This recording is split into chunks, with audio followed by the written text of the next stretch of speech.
of confusion. If the Most High ain't trying to confuse you, who's trying to confuse you? The enemy. And that's what happens to most people. Even if you're not sleeping with the same sex, he still has confused you of what intimacy is supposed to be, what self-control is supposed to be, how you are able, how those desires that's getting the best of you is not of him. So I'm going through all of this. They don't know how to help. Only thing they do is talking about me, making fun of me. So it took for me to be sitting in the cell, write down this list. I'm looking at this list and I'm saying to myself, what in the world was I doing? I'm gonna tell you something else, how tricky the enemy is though. Because the lifestyle I live in, where I come from, in my background, he tried to get me to stamp that like it's a badge of honor. He tried to get me to believe, man, boy, you the man. Man, you a beast. Boy, you done slept with all them girls and this and that. He want people to believe sleeping with woman after woman after woman after woman after woman after woman, dudes in the street. They want you to believe that makes you a king. That's what they talk about in their music. Sleeping with women and doing this and that and do that. They want you to believe that's what makes you a man. Listen to me. I could have caught every disease in the book just by the grace of the Most High. I ain't never had nothing. I'm thankful for it. But this is what he wants you to believe. But these dudes who done caught stuff, like some of these celebrities, I ain't gonna name none of them, like some of these celebrities who done caught stuff, they don't tell you that part. Just like they don't tell you in the streets when you in the dope game what gonna come with it. That you can get robbed, shot, and killed, and you can go to prison for the rest of your life, and the same stuff that you selling your family members can get hooked on. They don't tell you that. The only thing they gonna tell you about is the money and the cars and the women and the clothes that you can buy. And that's the only thing they gonna tell you. But they don't tell you, I slept with all the women and I caught AIDS. I slept with all the women and I got herpes. I slept with all the women and got chlamydia. I slept with all the women and got gonorrhea. I slept with all them women and it burned when I peed. They ain't gonna tell you that. The women ain't gonna tell you neither. They ain't gonna tell you. They just gonna keep it going, keep it going, keep it going. So by the time I realized what the root of this issue is, I realized I need to get some things under control. And I'm gonna tell you when I knew it was wrong. I'm gonna tell you when I knew it was wrong though.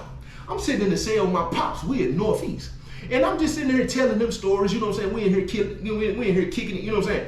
And I tell him about when I get molested. I'm thinking we finna just kick it like every other story, you know what I'm saying? Because even though it was my cousin that I was molesting, I'm just thinking, you know, I'm gonna tell Pops, you know what I'm saying? I done dropped that pig in somebody, you know what I'm saying? And when I said, he said, do what? I said, yeah. He said, who did that to you? I told him who it was. Immediately I realized on a different level how wrong it was, and that I wasn't even processing it correctly the way that I needed to because of whatever reason of thinking maybe that was a stamp or it just happened. I hadn't dealt with it. Because if you don't deal with it, you probably won't get it under control. See, some people just sweep stuff under the rug and they keep going and they never deal with it internally.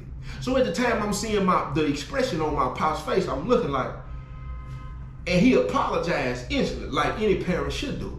And then, you know what I'm saying, I could tell he was hurt because he automatically felt like that was another time he wasn't there to protect me. And then he asked me, he said, man, you ever told anybody else? You ever told your mama that, like your uncles that? I was like, nah, you the first person, you know what I'm saying?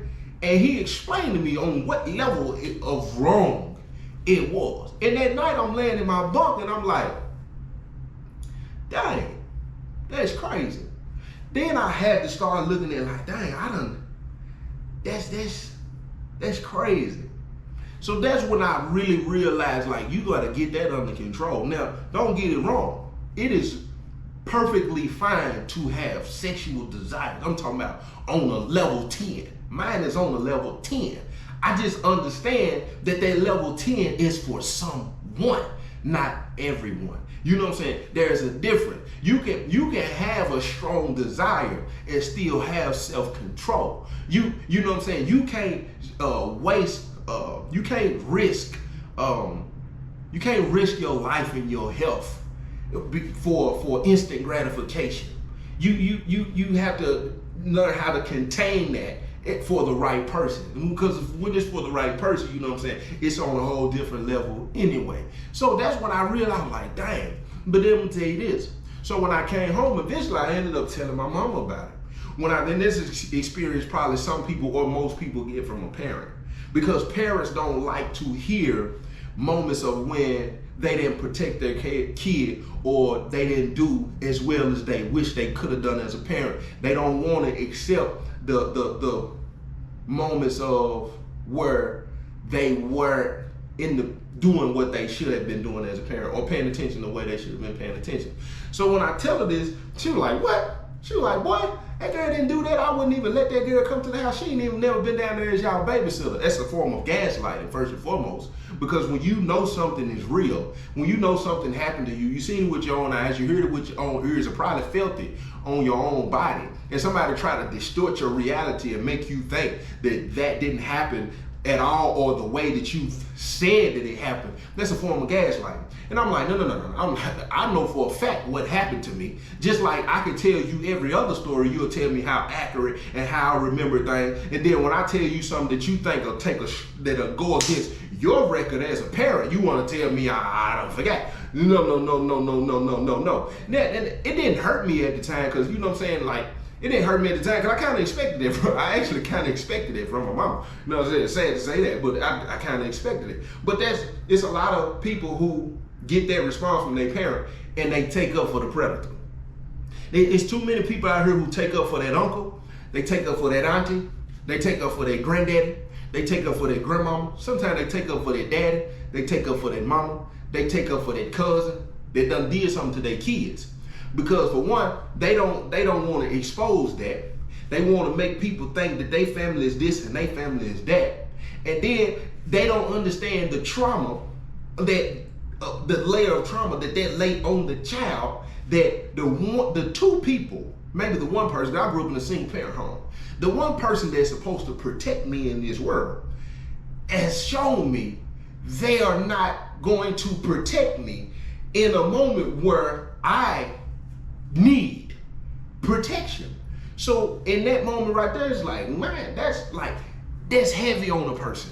That's heavy on a person. So I wanted to do this video, you know what I'm saying? And I hope it start a conversation. I hope you share this with somebody, you know what I'm saying? I hope you send this video to somebody. I hope you learn something about it, you know what I'm saying? I hope you pay close attention to your kids. I hope it strikes a conversation with your kids, you know what I'm saying, to let them know if anybody touch you or anybody in that area say something to you. I hope it's a way that you have created a safe place for your kids to communicate something to you if somebody has done something to them, that they are not going to be faulted because of somebody took advantage of a kid. Because it's that serious. Like, I would never want my child to be in the mindset that I was. And I was in that mindset because I never had these conversations growing up with my mama. I never had these conversations like, you know, hey, if something ever happened to you, if somebody touch you right here, or somebody do this to you, and I ain't around, and this and that, or you know it, you make sure you come and tell me. I never had them kind of conversations. Never. And it's every kid on this planet should have that conversation. They should know, oh no, that's an at right there. And when you get through, I'm gonna go tell. They should know that. You know what I'm saying? They should know that. And it need to be a safe conversation. You know what I'm saying? They don't need to be in a situation where they alarm the person and something extra happened to the kid. You know what I'm saying? But it's most definitely a conversation to be had. And I'm gonna end this with this. My mama ended up calling my sister because I told my mama who it was. And she ended up telling my sister that these relatives of mine, they were molested and raped by their dad. Which makes even more sense of why I was saying, this happened to this person. They passed it down to me. I'm hypersexual and just started sleeping with as many women as I could, chasing this high. Ended up sleeping with some of my relatives as well. All because a spirit that had been being passed down. If you that person and that spirit been passed down and you seeing this, it's time to acknowledge the root of where it's coming from and fix that. Hey, y'all be blessed, man. I hope y'all got something from this, man. If you ain't got my book, man, if you ain't supported the kid yet, man, go get the book or go get you some merch. Go to my website, jtb3.org, man. It's been a blessing. It's always a blessing, man. I thank the Most High for everything He doing, all the things I don't realize He done, all the protection He had for me when He sheltered me, when he loved me when I didn't deserve the love. You know what I'm saying? it's an amazing journey. It really is, man, and it's been worth every bit of it, especially when you come on this end of it. Whew.